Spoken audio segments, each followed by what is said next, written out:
So Bruce Dickinson is poised to release the Mandrake Project, a bludgeoning album that deals with such themes as struggle and power, with a bit of body snatching as well. But how good is it? Let's find out, shall we?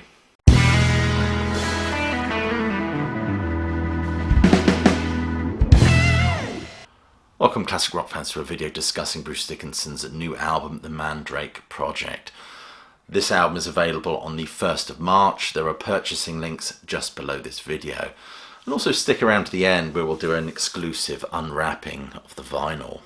As I said in my introduction, The Mandrake Project is an intriguing project about power, abuse and struggle, with a lot of stuff about death and hell as well, just as we like it. And it's set against the backdrop of this occult genius, Cue Evil Laugh.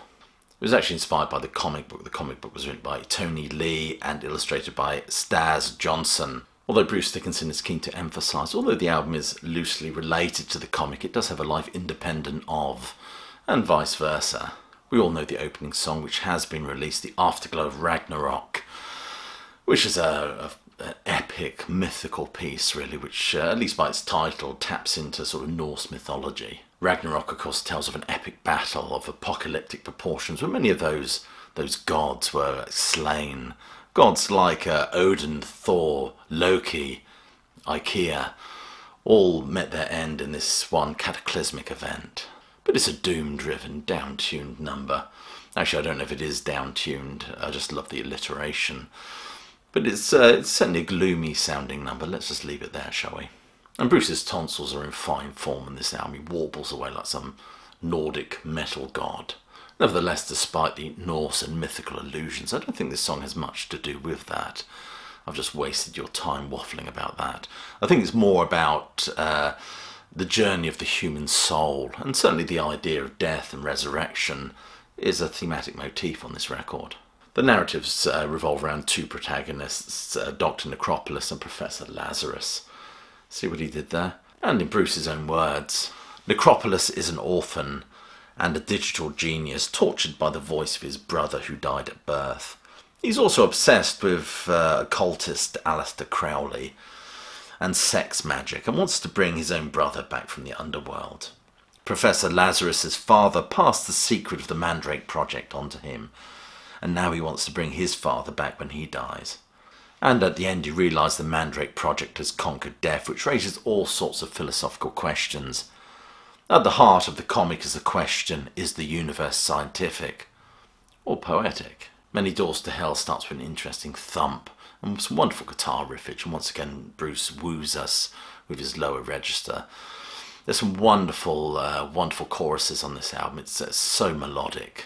I love the guitar solo on here, and a lot of the soloing on this album is ethereal and tasteful. It doesn't just drift away into sort of mindless shredding. And as I said, there are some real earworms on this album, and with lots of pretty low throat growl as well, for those of us who like the heavy and dark stuff. Interestingly, hell becomes a kind of a motif on this record. I mean, how metal is that? And hell, of course, has been depicted through the ages in numerous evocative pieces of art, including my favourite, of course, which is not Dante, but Ian Anderson's The Passion Play, where poor Ronnie Pilgrim has to navigate his way through the afterlife, finding himself at the foot of the stairs. Interestingly, coming back to this album, even Mistress Mercy has an opening reminiscent of Alice Cooper Goes to Hell.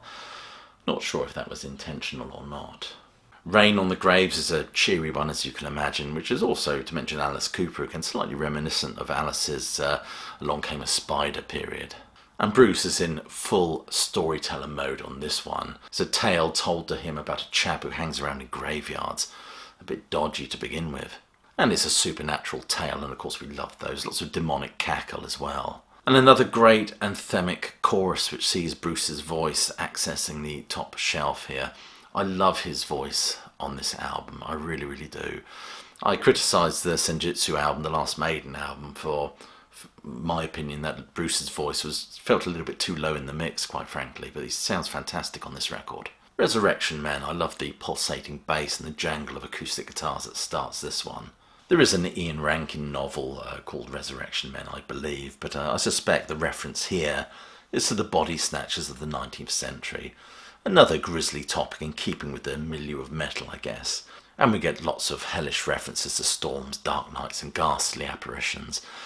He even says in this one, "I am Lazarus, I raise the dead."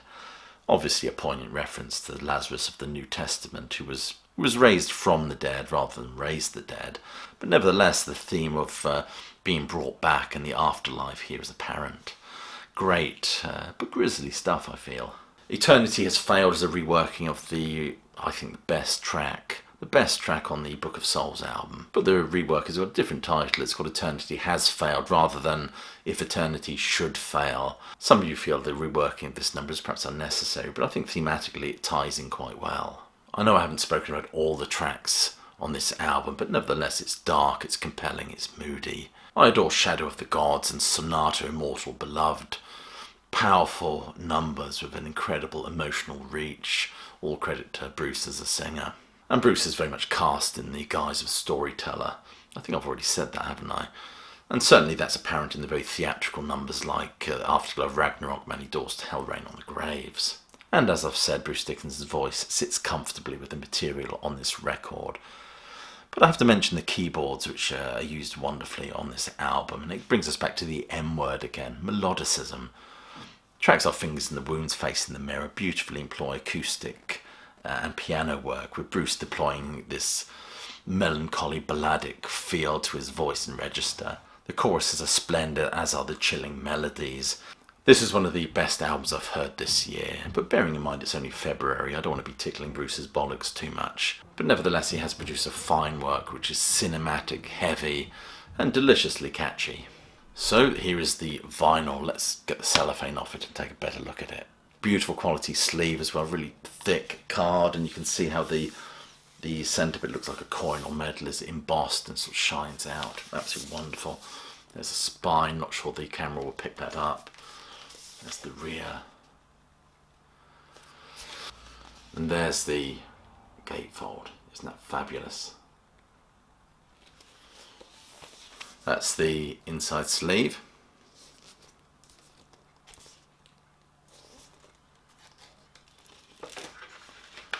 Unfortunately not a polyline sleeve. We do like polyline sleeves on this channel. Put that there. There's the final.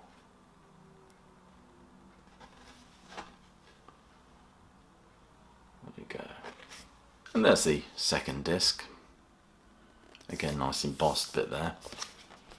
And the lyrics. And there's the record. We've been watching a short review and an unboxing by Classic Album Review. If you're a fan of seeing stuff unboxed and reviewed prior to its release, then please check that notification bell, in the words of Steven Tyler, so you don't miss a thing. Anyway, I just will leave you with my closing salvo, which is hope you're well, staying safe, and of course that you keep listening.